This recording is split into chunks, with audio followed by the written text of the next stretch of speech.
درود شنوندگان گرامی، گفتارمان را از سلسله خوانش ادبی آغاز می‌نماییم.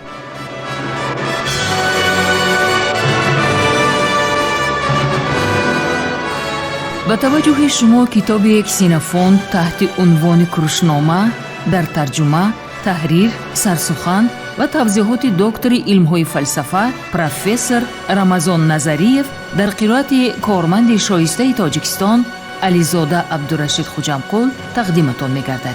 گفتار 36.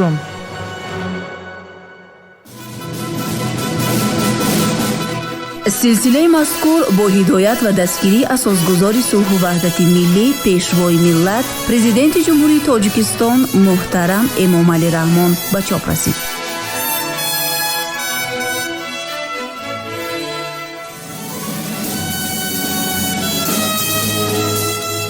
کروشنامه اثری است که تربیه سرلشکر و حاکمی آرمانی مردم فارس را در دوره هخامنشی‌ها تصویر می‌کند.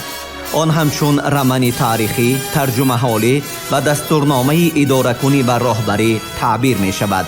در آن در برابر هنرهای جنگی و لشکرکشی و صنعت جنگ و محاربه‌ها، همچنین دستورهای سیاسی و اخلاقی در آمیزش با قصه های مردمی، ترجمه حالی و تخیلات بدیعی تصویر می‌یابد که اکثر آنها در دایره طبقه برگزیده افینه صورت گرفته است. همچنین کروشنامه درباره خصلت و سیرت کوروش بزرگ معلومات می‌دهد.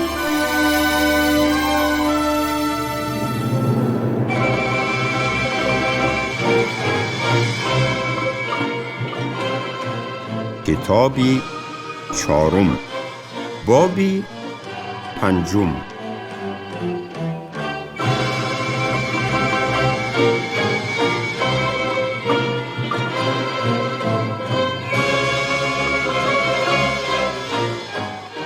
این خبر را به او رسان، گفت کوروش، و اگر از تو همه چیزی را که به مضمون این نامه دخل دارد پرسد، موافق آنچه در نامه نوشته شده است جواب ده. آخر من تو را با رسالتی که در نامه ذکر شده است به کشور فارس میفرستم. چنین گفت کوروش به قاصدش. سپس کوروش نامه را به دست قاصد سپاریده او را گسیل نمود و امر داد که در اجرای این سپارش شتاب کند. برای موفقیت کار زود برگشتن او، چنان که خودش می‌داند، خیلی مهم است. بعد از این خود کوروش باوری حاصل کرد که همه مادها، گرکنیان و آنهایی که با تیگران آمده بودند در حالت آمادگی پرره جنگی قرار دارند. پارس‌ها نیز الکی پرره مسلح بودند. چندی از ساکنان بومی نیز با خود اسب و اسلحه آورده به آنجا حاضر شدند. کوروش فرمود که نیزه ها را به مکانی برند که در آنجا دشمنان اسیر شده اسلحه خود را می گذاشتند و به آنهایی که بر دوششان اجرای این وظیفه واگذار شده بود این سلاح ها را به کام آتش پرتافتند و استثنای اسلحه‌ای که به خود آنها لازم بود. کوروش به آنهایی که اسب‌ها را آورده بودند فرمان داد که تا فرمان دیگر انتظار شده آنها را پاسبانی نماید. بعد از این کوروش فرماندهان گروه‌های سواره و سروران گرکنیان را گرد آورده به آنها چنین گفت: دوستان و هم پیمایان، حیران نشوید که من شما را زود زود دعوت می کنم. در وضعیت ما بسیار چیزها تغییر یافتند و کارهای زیاد هنوز به ترتیب آورده نشده‌اند. هر آن کاری که به ترتیب نآمده است همیشه باعث تشویش است تا دمی که همه چیز در جای خود قرار نگیرد. حالا ما غنیمت‌ها، اشیای قیمت‌بها و اسیران زیاد را به دست آورده ایم.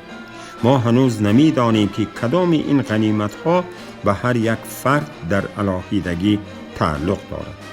اسیران هم نمی‌دانند که خواجه‌شان کیست.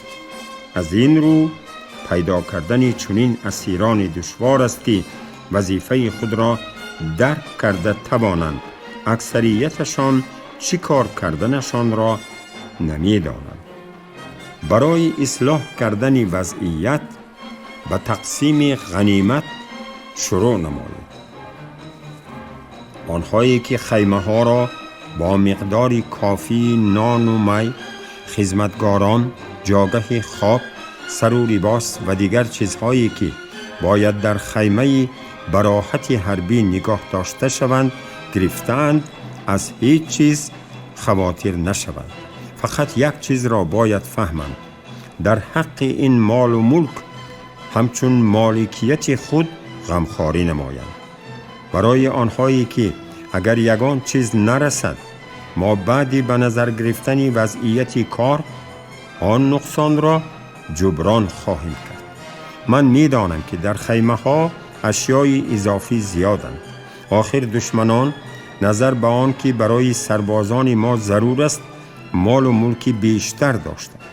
و غیر از این پاسبانان خزینه گنجینه های شاه آشور و دیگر حاکمان به نزد من آمده خبر دادند که آنها سکه های طلایی را که از جانب فرمانبرداران این حاکمان به حساب انداز وارد گشته بودند نگهداری می نمایند. بگذار قاصدان اعلان کنند که همه این باید بر عوض تقسیم غنیمت آورده شود و به آنهایی که فرمان را اجرا نمی کنند جزا داده شود. شما باشید مبلغ‌های پول را چنان تقسیم می کنید که سوارگان باید از پیاده‌گردان 2 مراتب زیادتر حق گیرند. همین طور شما صاحب مبلغ پولی می گردید که با آن همه چیزهای لازمه را خریده می توانید. در باب بازاری اردوگاه باشد، بگذار قاصد اعلان کند که در آنجا کسی را آزار نمی دهند. بگذار تاجران مالی برای فروش آوردهشان را در آنجا فروشند و پس از آن که همه اش را فروختند باز مالی نو بیارند تا اردوگاه ما همیشه سیر آدم باشد. این فرمان کروش را در حال قاصدان به همه خبر دادند.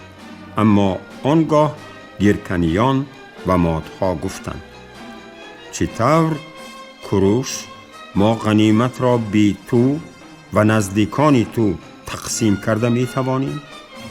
کروش به این سؤال چنین پاسخ داد: نخواهد شما گمان برید که هر وقتی که باید چیزی تصمیم گرفته شود حضور همه ضرور است؟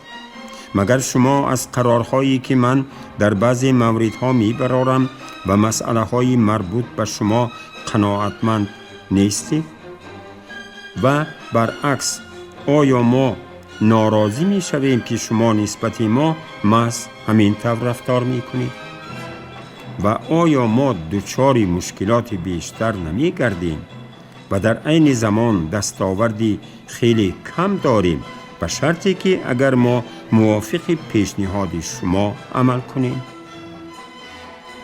در خاطر نگاه دارید که ما غنیمت را برایتان نگاه داشتیم و همه شما باوری دارید که ما وظیفه خود را صافدلانه اجرا کردیم.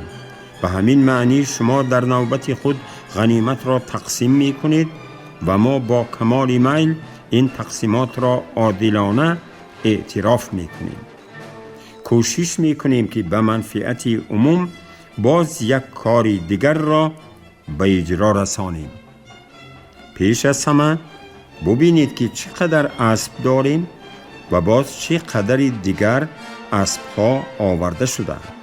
اگر ما آنها را بی سواره گذاریم تماما بیکار می مانند و تنها برای نگاه و بین آنها غم خوردن باقی می ماند و خلاص. برعکس سواره ها را به بالای این اسب ها سوار کرده ما از تشویش های نگاه و بین آنها خلاص می شویم و به لشکرمان قوه می بخشیم. اگر شما در فکری اشخاص دیگر باشید که این اسب‌ها را به آنها داده می توانید و در نبرد و لحظه های دشوار به آنها اعتماد زیاد دارید، پس این اسب‌ها را به آنها عطا نمایید. اما اگر خواهید که ما را شریک خود دانید، اسب‌ها را به ما سپارید. آخر ما هیجان و اضطرابات سخت‌ترین را از سر گذرانیده ایم و حتی می ترسیدیم که در وقتی به جنگ وارد گشتنتان مبادا یگان بدبختی روی ندهد. شما ما را از بی‌فعالیتی مجبوریمان به خجالت آوردید، اما وقتی که به اسب‌ها صاحب می شویم شما را در همه جا همراهی خواهیم کرد. غیرت جنگی ما از شما یگان کمی ندارد، به شرطی که اگر به ما اسب‌ها تسلیم کرده شوند و اگر در لحظه معین پیاده جنگ کردن ما به مقصد موافق تر باشد، ما فوراً از اسب فرآمده به جنگاوری پیاده تبدیل می یابیم. در این حالت ما آدمانی را پیدا می کنیم که اسب‌های ما را پاسبانی خواهند کرد. کوروش چنین گفت. اشخاصی که با آنها هم صحبت شده بود به او چنین جواب دادند: کوروش، ما چنین اشخاصی نداریم که آنها را به این اسب‌ها سوار کردن می‌خواستیم و حتی اگر آنها یافت می‌شدند به خاطر حسیات دوستانه امان نسبت به تو دیگری آنها را انتخاب نمی کردیم. پس این اسب‌ها را بگیر و با آنها هر چی می خواهی همان گونه رفتار کن. من آنها را قبول می کنم، گفت کوروش، و بگذار تقدیر به ما برای سواران ماهر شدنمان بخت دهد و به شما در تقسیم غنیمت. اما قبل از همه آن قسمتی را که به آن مغان اشاره می کنند برای خدایان جدا کنید. سپس برای که اکثر آن قسمتی را انتخاب کنید که برایش بیشتر معقول است.